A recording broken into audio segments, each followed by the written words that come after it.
Unë do të diskutoj tani për gjitha këtë lëvizje në arenën ndërkombëtare. Me mua në studio është bashkuar zoti Endri Tafani. Përshëndetje, faleminderit që jeni me ne zoti Tafani. Dua komentin e parë nga juaj për këtë mbledhje, për këtë takim që po mbahet në Bruksel. Vjen në fakt si një mbledhje dhe një lëvizje pas dështimit të negociatave dje mes SBA-ve dhe Moskës. Çfarë po ndodh?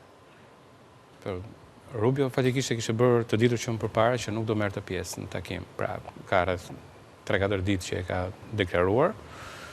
Dhe kjo hyn në kuadër të asaj që po ndodh në politikën e jashtme amerikane. Kemi një lënje jashtë Evropës në ato që është procesi i negociatave dhe derisa nuk ka asnjë gjë të re në frontin e negociatave, Rubio me justifikimin që ka punë ka munguar në këtë takim në cilin do flitet pikërisht për pjesën e Ukrainës. Pra, e ka rezervuar veten që të shprehë ndonjë mendim i cili mund të binte në kundërshtim me atë që po ndodhte në tratativat që po ndodhin veçmas.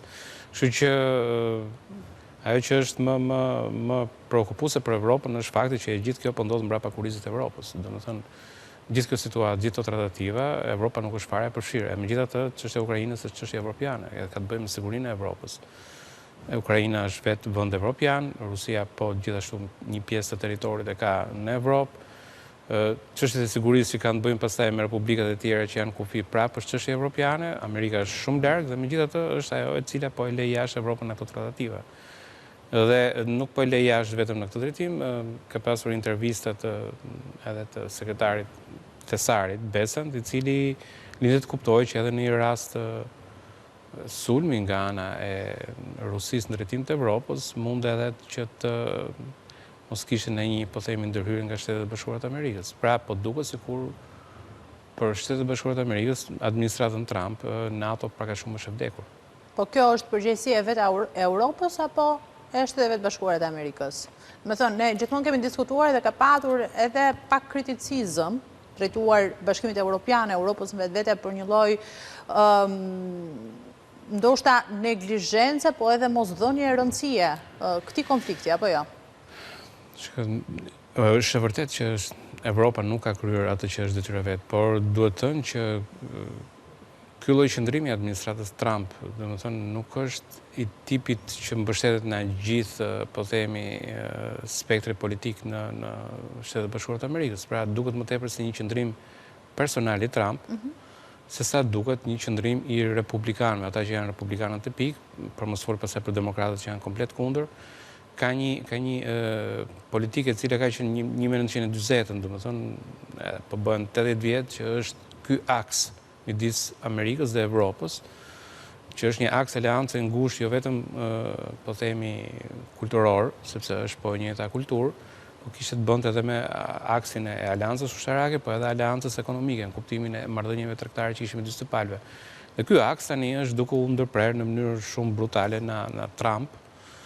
Dhe është vërtet që shumica e amerikanëve nuk e duan këtë gjë, problemi është që dëmtohet kredibiliteti i Amerikës për kohë shumë gjatë. Dhe tashmë europianët donin të mendojnë si t'i japin zgjidhje problemeve të tyre. Duke menduar Shtetet e Bashkuara në rastin më të mirë si një vend neutral, në rastin më të keq si një kundërshtar strategjik, gjë që do ishte shumë e vështirë edhe për Evropën, për një plan afatgjatë. Mirë. Dua në fakt që së bashku tani më të ndalemi tek dështimi i planit paqes, i negociatave ditën e djeshme. Ne patëm diskutuar edhe më herët, ju gjithmonë keni qenë skeptik për pranimin e mundshëm të planit, duke patur parasysh edhe zbulimin që u bë se ishte, po themi, i hartuar thuajse i gjithë nga ana e Moskës. Vladimir Putin nuk e ka pranuar tani më planin e përditësuar, për cilin edhe disa ditë më parë u tha se do të ndryshoheshin pikat kryesore, duket se pika e nxehtë mbetet çështja e territoreve. Në gjykimin tuaj, jemi më pranë apo më larg një marrëveshje e të mundshme me këto qëndrime të fundit? Marrëveshja, ajo që ka ndodhur në të ardhmen është pak e vështirë të parashikohet, megjithatë duhet kuptuar që pozicioni i palëve është i tipit të tillë. Rusia do vdekjen e Ukrainës, Ukraina do që të jetoj, praktikisht. Dhe për sa kohë që kërkesat janë kaq të kundërta me njëra tjetrën, normalisht nuk do ketë një zgjidhje. Dhe zgjidhja do jetë në fushën e betejës. Dhe Ukraina ka bërë qartë, po të që puna për të vdekur, më mirë vdes në fushë betejës se sa të vdes në mënyrë të tillë. të ngadalshme, për shembull të lëshosh territorin, të bësh ato lëshime përsa i përket garancive të paqes, garancive të ushtarake që të jenë garanci konkrete, jo si ato garancitë e 1994, kur dëzoi armët bërthamore. Pra donte një garanci e tillë që të mos ndodhte më tutje një invazion rus. Kurse kërkesat ruse ishin jo vetëm që lëshosh territor, po gjua ruse të njihet si gjysmë zyrtare, të futet patriarkati i Moskës, pra kisha e Moskës të futet në Ukrainë, njëkohësisht në politikën e jashtme Ukraina të ishte e limituar në veprimet ruse, etj. Pra praktikisht do e kthente Ukrainën në fillim një protektorat, pastaj duke e asimiluar nëpërmjet qoftë gjuhës, qoftë propagandës, qoftë ndryrave të tjera, qoftë duke i limituar edhe po themi ushtrinë, hapi tjetër do ishte sajimi një incidenti dhe futja edhe marrja përfundimtare e Ukrainës. Ky është më së i qartë sepse ky është skenari që për Ukrainën vazhdon që në 2014, që kur ishte me ndërhyrjen në Krime dhe një zonë Donetskut Donbasit, dhe pastaj me 2022 dhe tani po pretendohet që gjasë me siguri gjitha kjo nuk ka ndodhur dhe do bëjmë një paqe të re tashmë, por dihet fare mirë se ku do shkojë. Pra, Ukraina ka të pamundur që të pranojë, jo vetëm humbjen e territorit, po dhe pikërisht këto kërkesat e tjera që kanë të bëjnë me humbjen e sovranitetit saj dhe garancive për mbrojtjen e saj, si në drejtim të ushtrisë, si në drejtim të mekanizmeve që mund të sillen nga BE-ja tashmë, sepse në Shtetet Bashkuara me sa duket është vështirë që të merret. Dhe për sa kohë që janë pozicione kaq të kundërta, është e pamundur që të gjendet një zgjidhje paqe. Domethënë nuk jemi as më afër as më larg, jemi në të njëjtën pikë. Jemi pak a shumë në të njëjtën pikë dhe gjithçka do vendoset në fushë betejës. Domethënë ju mendoni se zgjidhja ka shkuar pikërisht aty, negociatat nuk do të bëjnë më punë duke patur parasysh sa larg janë palët nga njëra tjetra dhe nga kërkesat që kanë? Po, Ukraina ka qenë gjithmonë e gatshme për atë që quhet një plan armë pushimi i minjershëm aty ku është linja e frontit, pra që të ndalojnë armat e të mos vazhdojnë konfliktet më tutje dhe pastaj të negociohet për pjesën tjetër, pra çfarë mund të jetë marrëdhënia që do kenë teritoret apo kufizime që mund të vinë apo garanci që mund të ofrojnë. Problemi është që Rusia është gjithmonë me kërkesat maksimaliste. Kërkesa maksimaliste e saj është praktikisht zhdukja e Ukrainës. Edhe është diçka e cila nuk mund të pranohet nga asnjë. Edhe sikur Zelenski vetë të dojë të firmosë atë, nuk është ushtria që mund të lejojë atë punë. Janë njerëz që kanë 4 vjet që po luftojnë. Tashmë për një muaj Ukraina, domethënë lufta në Ukrainë që në 2022 praktikisht kalon konfliktin në Bashkimin Sovjetik, luftën e parë botërore, që zgjati nga qershori i 1941 deri në maj të 1945-s. Dhe po i afrojmë atij afati. Imagjinoni gjithë ajo luftë që kanë ndodhur në Bashkimin Sovjetik dikur është duke u zhvilluar në Ukrainë tashmë. Dhe po kapin të njëjtin afat kohor.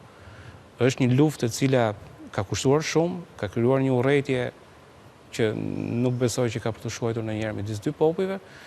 Njerëzit kanë humbur shumë të afërm, shumë të tjerë dhe nuk mund të pranojnë një dorëzim në këtë mënyrë për sa kohë që kanë armën në dorë.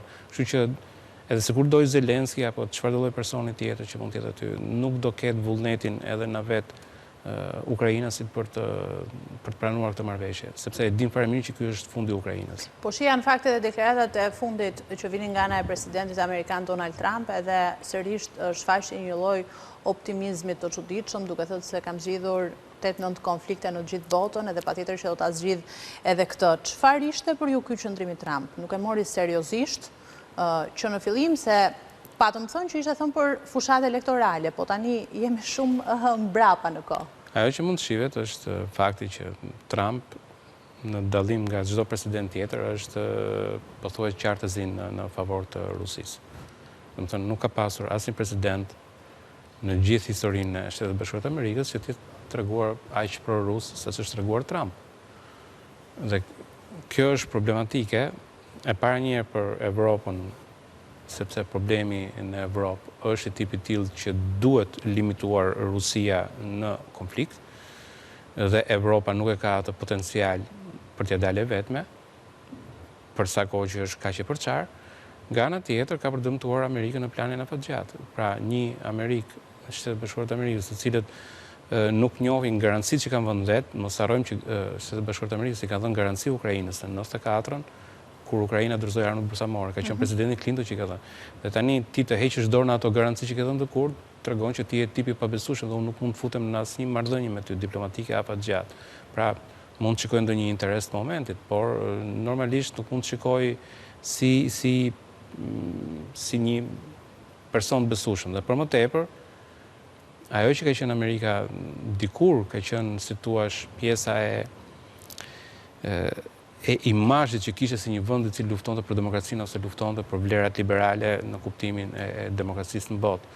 Tashmë nëse ti alineohesh dhe ke më shumë qejf, je më i qeshur kur takon Putinin apo Xhin apo diktatorin korean, sesa edhe i ngrysur kur takon europianët apo kanadezët apo çdo palë tjetër, tregon që ti dalë përrëshqet drejt një autoritarizmi dhe një mungese vlerash për të mbështetur demokracitë, që ka për të bërë dëm edhe në ana po themi asaj që mund të quhet soft power e Amerikës, që e ka pasur deri më sot ndaj vendeve tjera. Për ju kanë mbaruar të gjitha rrugët diplomatike për zgjidhjen e këtij konflikti? Jo, rrugët diplomatike nuk është se kanë mbaruar.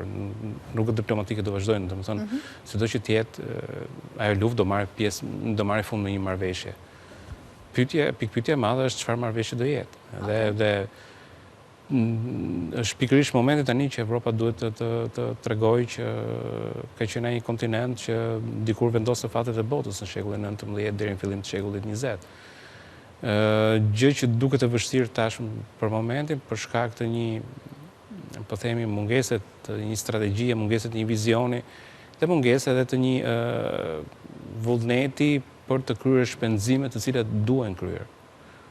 Dhe sot është dhe një mbledhje për sa i përket pjesës së aseteve të ngrira ruse, nëse janë rreth 180 miliard dollar asetet ruse të ngrira kryesisht në Belgjik, për të cilat është folur shumë shpesh që mund të përdoren për që t'i jepen Ukrainës, me kushtin që nëse Rusia pastaj mbaron luftën në Ukrainë dhe Rusia pranon po themi ato që janë dëmet për Ukrainën dhe pranon që t'i ripaguaj, atëherë edhe Ukraina do t'i rikthejë mbrapsht, pra në tip huaje. Përndryshe, nëse Rusia nuk pranon, këto 180 miliard t'i kalojnë Ukrainës, po themi, në qoftë edhe për mbrojtjen, por qoftë edhe në ana ekonomike.